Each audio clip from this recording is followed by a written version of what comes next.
প্রিয় দর্শক বন্ধু, আজকে পাকিস্তান আন্ডার 19 দলের রাতের ঘুম কেড়ে নিল ভারতীয় আন্ডার 19 দলের টেলেন্ডার ব্যাটসম্যানেরা।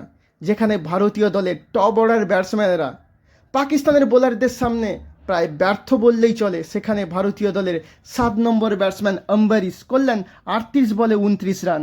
কানিক্স চৌহান, যিনি ভারতীয় দলের 8 নম্বর ব্যাটসম্যান, তিনি 29 বলে করলেন 35 রান। এবং খিলান প্যাটেল, যিনি ভারতীয় দলের 9 নম্বর ব্যাটসম্যান, তিনি করলেন 15 বলে 21 রান। কানিক্স চৌহান এবং খিলান প্যাটেল দুজনে মিলে 50 রানের পার্টনারশিপ গড়লেন।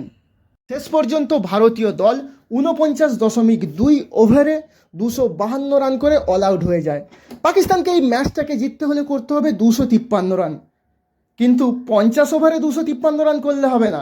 যদি পাকিস্তান দলকে সুপার সিক্সে কোয়ালিফাই করতে হয়, তাহলে আজকে এই 253 রানটি করতে হবে তাদের 33.2 ওভারে। পাকিস্তান ক্রিকেট হিস্ট্রিতে কোনো দিন এত কম ওভারে এত বেশি রান তাড়া করেনি, সেটা জুনিয়র লেভেলেও হোক আর সিনিয়র লেভেলে হোক। কোনো দিন তারা 250 রানের টার্গেট তাড়া করে 35 ওভারের মধ্যে জিততেই পারেনি। তাই আশা করা যাচ্ছে পাকিস্তান আন্ডার 19 দল 33.2 ওভারে এই 253 রান তুলতে পারবে না। যদি তারা 33.2 ওভারে 253 রান তুলে সুপার সিক্সে কোয়ালিফাই করে যায়, তাহলে সেটা হবে একটা বিস্ময়কর ঘটনা। যারা ক্রিকেট বিশেষজ্ঞরা আছে তারা বলতে চাইছেন, এই 253 রান পাকিস্তান আন্ডার 19 দলকে যদি 50 ওভারেও করতে হয়, সে ব্যাপারেও তারা অনেক সমস্যায় পড়তে পারেন, কারণ পিচ সেরকম ভালো খেলছে না।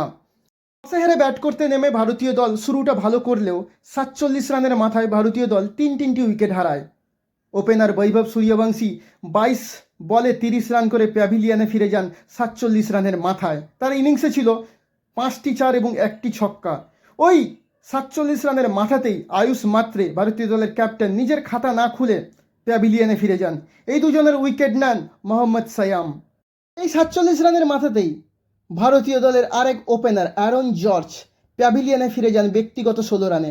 তার উইকেট নেন আব্দুল সুহান।